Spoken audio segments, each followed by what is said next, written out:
Hello and welcome back to Stop and Go F1 for this, a very special video because today is the 2-year anniversary of this here channel. It would take a few more days for the first video to come out, but on January 15th, 2023, this channel was made and it's been alright so far, hasn't it? It's gone okay. And just in this video here, I want to kind of just celebrate the last year that we've had, and also take a look forward to see what you can expect from Stop and Go F1 in 2025. So just looking at some numbers here from the last year, and it's a bit mad to say this, but in the last year, this channel has had 2,570,582 views, which is insanity, because I think in the first year of this channel we had around 300,000 views in the year. And I remember there's a video on the channel celebrating the first year of Stop and Go F1. I'm like, oh my god, 300,000 views, that's insane. And now we've got 2.5 million in the last year. So who knows where we're going to be this time next year? Hopefully even better. But yeah, the last year of this channel has been a madness. In terms of subscribers, in the last year we've gained 8,314. As I'm recording this, we're closing in on 10,000 total subscribers. It's insanity. It really, really is. So thank you to everyone who has watched and subscribed and liked and commented and everything. I mean, honestly, it blows me away the way this channel is going, and like how it just continues to grow as well. And like, it's just like, this is the thing in my life now where I'm just like, when I'm down or when I'm hating my job or anything, I'm like, right, don't worry, because in a bit you get to go work on YouTube videos about Formula 1 cars. And like, when I'm in my job, my proper job, not this silly job, when I'm in my proper job and I'm hating it, I'm just not enjoying it, I'm thinking, one day you won't have to do this, because one day, if you're really lucky, your job will be to shout about Formula 1 cars. And it's like, that is the thing that I hold on to, and it gives me hope that one day this will be my full-time job. We're not there yet, we're not there by a long shot, but who knows in the next few years. So thank you to everyone who has been a part of the channel over the last couple of years. Especially thank you to the members, of course. Dakota, the Joyous James, Robin Myers, and Cinnamon Strudel. We did have Jack Hawk. Jack Hawk has left the membership. Don't feel that that's a bad review of the membership by any chance. I think he just wanted to watch the Advent Calendar videos. I don't blame him at all. But yeah, thanks to the members as well for signing up and, you know, giving me money to watch videos early and see behind the scenes things, and that's just mad. You know, at one point I had 5 people who went, yes, I will give this guy money to see some extra stuff. It's like, that's insane. Like, if you want to become a member, link in the description, by the way, of course, that's always there. What I should say as well about the membership, I'm going to touch on this again in the coming soon section, but there is going to be a video on this channel every Friday between now and testing. It'll come out every Friday at 6 PM UK time. But if you do want to see them early, you can become a Mansell Mustache member, if that's what you want to do. Also, if you want to support the channel with the memberships, but like, you know, you don't want to spend that much money, like the lowest one is like 99p. You get a little like logo, Stop and Go F1 logo next to your name in the comments. I think you get a few emojis as well. I think there's a Lewis Hamilton one, a Lando Norris one, a Max Verstappen one, and I think there's a Charles Leclerc one as well now. So if you want that, that's there from 99p. You don't have to support like that at all. If you want to just continue watching as normal, that's entirely fine, but the membership is there. Right, stop plugging the membership. Let's talk about the last year, because in last year's video, I made a new playlist of my top 5 videos of the year, and to celebrate the second year, I've added 5 more videos to that. So it's called My Best Videos. I'll leave the link in the description. It has the top 5 videos from last year, and now the top 5 videos from this year in it as well. The videos from this year, first one is the AI racing video. This video was one that really took off for me. One of 2 videos within like a space of a couple weeks that went mad. We'll get into the second one in just a little bit. This was the ARL2, I think it was called, something like that, down in Abu Dhabi. Kind of just my reactions to it.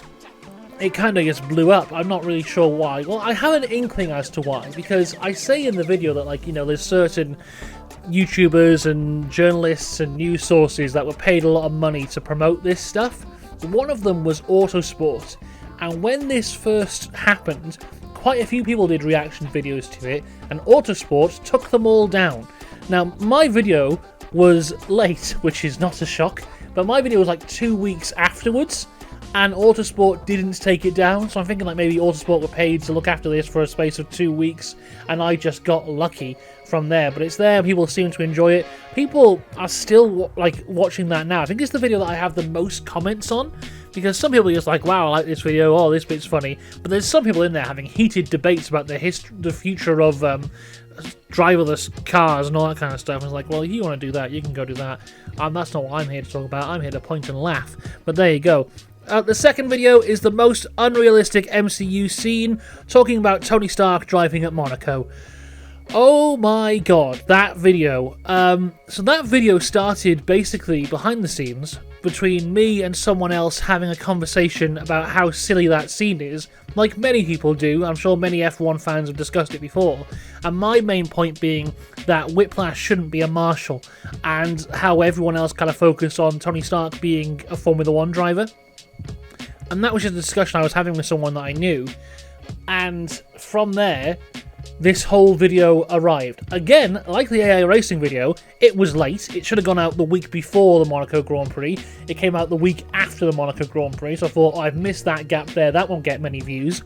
It is closing in very slowly on 1 million views. If it gets there, it'll be my first video ever to get 1 million views, but it is closing in very, very slowly. I'm looking at it every day, going, are you a bit closer? Are you a bit closer? Who knows if that'll reach there or not, but it's going in that direction. Again, people seem to really like that video. There's some people who are like, this is ridiculous, but you know, that's the thing with the internet, it's 50-50. What I really like is there's some people who see the thumbnail, think, oh, here's a guy complaining about Tony Stark being an F1 driver. What about Lance Stroll? And they just comment that and leave. And I'm just like, I'm sorry, but this is a video about marshalling standards? What the hell are you on about? Anyway, the third video from this year is my Didier Peroni documentary. Now, this is the second kind of documentary thing that we've done. Had the Tom Price one last year. Didier Peroni was the focus of this year's one. I was really happy with this. I think it's a great story, his story. It's a sad story, but it's a really, really interesting story as well. And I think it's one that doesn't get the awareness that other stories do. And it was one where, you know, I've been an F1 fan since I was a baby, and I had never heard this story before last year. So it was one I was like, wow, this has got to be told. And the more I looked into it, the more interesting it got. So that was a really fun one to research and make and put out there. Of course, there are some people who will always hate this man because he disobeyed a team order once, and I think that's utterly ridiculous. But that's kind of the legacy of the guy, which is a shame, because from my research, he came across as a super nice guy whose entire life has been memorized by some people by one moment where it should be so much bigger, and realistically he should be remembered as a world champion, if not for a series of tragic events. But there you go, that's the incredible story of Didier Peroni. That's available now. Next video for my top 5 is the rise and fall of GP Masters. This one was so much fun to make. I loved making this one. A real niche little motorsport series that came around in like 2005, 2006 of retired Formula 1 drivers competing again. And just going through that, it's such a fun racing series as well.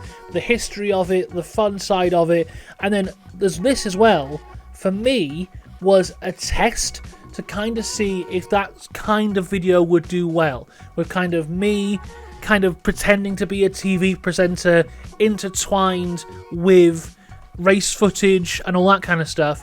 And that was because I wanted to do this series which is coming out this year, which is all about classic Formula 1, and I wanted to do it like that. So this was my kind of test of, does this kind of content work? Does this presentation style work? Does me shouting about Nigel Mansell work? And the answers seem to be yes, which gave me the green lights to make something which we'll talk about later in the coming soon section. Then the final video of my top 5 this year is my response to People Magazine's sexiest F1 drivers. This one was just fun. There's no seriousness here at all. This is me fully just taking the mick, being sarcastic, just having fun with it, and people seem to enjoy this one as well. I think this is the video I have with the largest percentage of female viewers, which is interesting because, like, if you look at my analytics, my analytics say that my audience are 95% male. But on that one, I think the numbers are a little bit different. I'll look it up, actually. We'll see. Right, so I'm looking at my analytics here. In terms of the channel overall, from the 15th of January 2023 to the 15th of January 2025, my audience is 95.1% male, 4.4% female, and 0.5% non-specified. So 4.4% of my audience are women. But let's have a look at that video specifically. Here we go. For that video specifically, since uploaded, unspecified audience 0%, male audience 38.9%, female audience 61.1%. So my video that is most popular with the women is my response to People Magazine's sexiest F1 drivers. They love the video. I love the video. It's a good one. It's fun. I wish they'd stuck around, but there we go. I like that one. It's in my top 5. But that's enough about 2024. Let's talk about 2025 now. And as I said, we'll have a video here every Friday between now and testing. They're all made. They're all scheduled to come out already. Of course, if you want to see them early, become a Mansell Mustache member. And as we go forward, every week that doesn't have an F1 race at the end of it, we will have some kind of edited video on the channel, as we have done all the way through 2024. No idea what they'll be about, but they'll be there for you. And of course, in 2025, we'll have the 2025 F1 season, which is being built up as one of the potentially greatest Formula 1 seasons of all time, which means it could either massively deliver or be a huge disappointment either way. But of course, we've got the livery launch season this year, which is looking to maybe be interesting because there's the whole F1 75 event, which I don't think is going to go very well. But then also there's teams doing separate things around the 75 event. Like Williams have got a launch a couple days before, Ferrari have got a launch a couple days after, so who really knows what's going on there? I'm not holding out hope for something fantastic, but yeah, that's coming. But then there's testing, which I love. I say it every year. Testing is my favourite point of the year because you can just speculate anything you want and it might just come true. And of course, I've booked my days off work for it. I don't know about you, but I'm going to sit there and watch, what is it, like 8 hours of cars going around in circles? Oh my god, it's the best! So yeah, testing's coming. We'll have full coverage of testing. Then of course, when the season starts, we'll have coverage of F1, F2, F3, and F1 Academy, just like we did last year. So all that's to come in 2025. Then, new thing which is coming. Brand new series which is coming, which I kind of hinted to before. And as well, I put out a little preview for it on New Year's Day. But Stop and Go F1 Retro Review. It's a new series coming to the channel this year, starting with 1981. The plan for this basically is to do one season every year. We're starting with 81. If it goes well, we'll do 1982 next year. But it's basically every week a new episode comes out covering a different race of the 1981 season in order from start to end. The first episode comes out on the 11th of March, which is a Tuesday. It is the Tuesday before the first F1 race, and then it'll be every Tuesday for the next 15 weeks, I think it is, so one video per race. So that will all be coming out in the next year.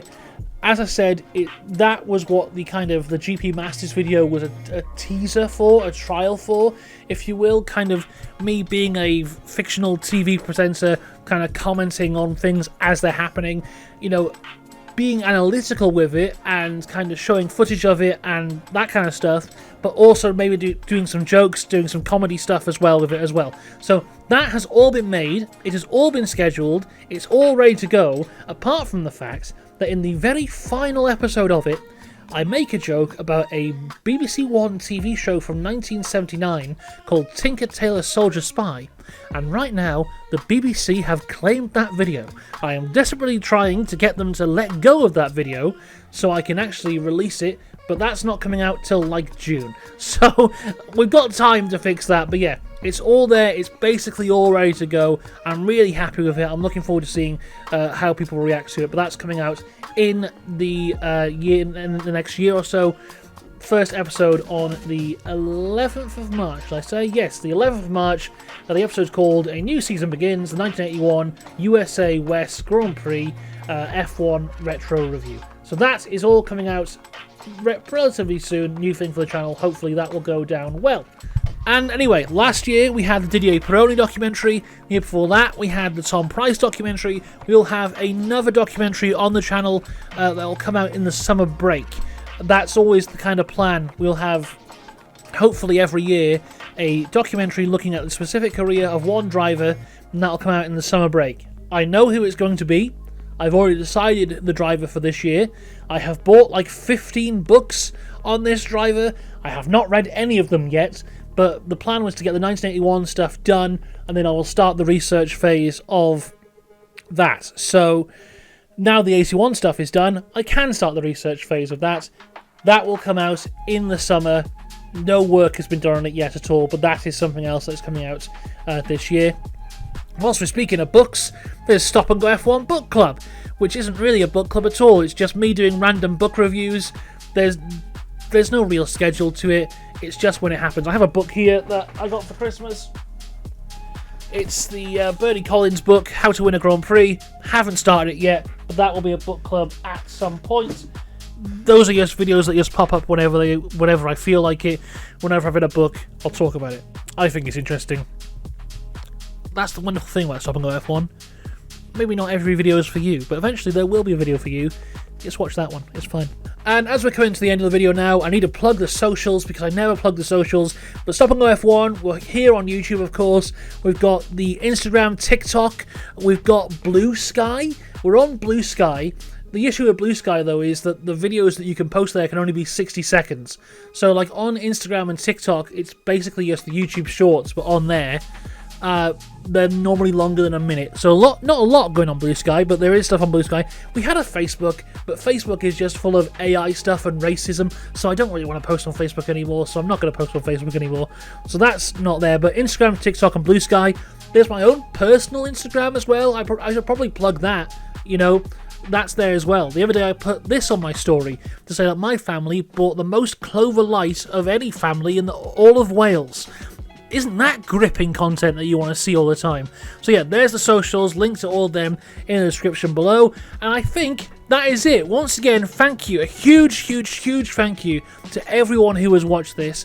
It sounds corny and cheesy and rubbish, but you literally are letting me live my dreams here, because this is all I've ever wanted to do. I just wanted to kind of entertain people and chat rubbish, and thanks to people watching this stuff, it looks like that's gonna be what I'm able to do. And if we continue to grow at like the rate we're growing now, we'll have 1 million subscribers in no time and everything will be fine.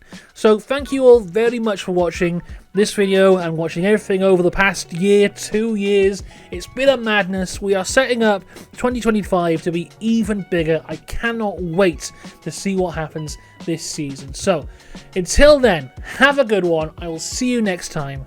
Goodbye.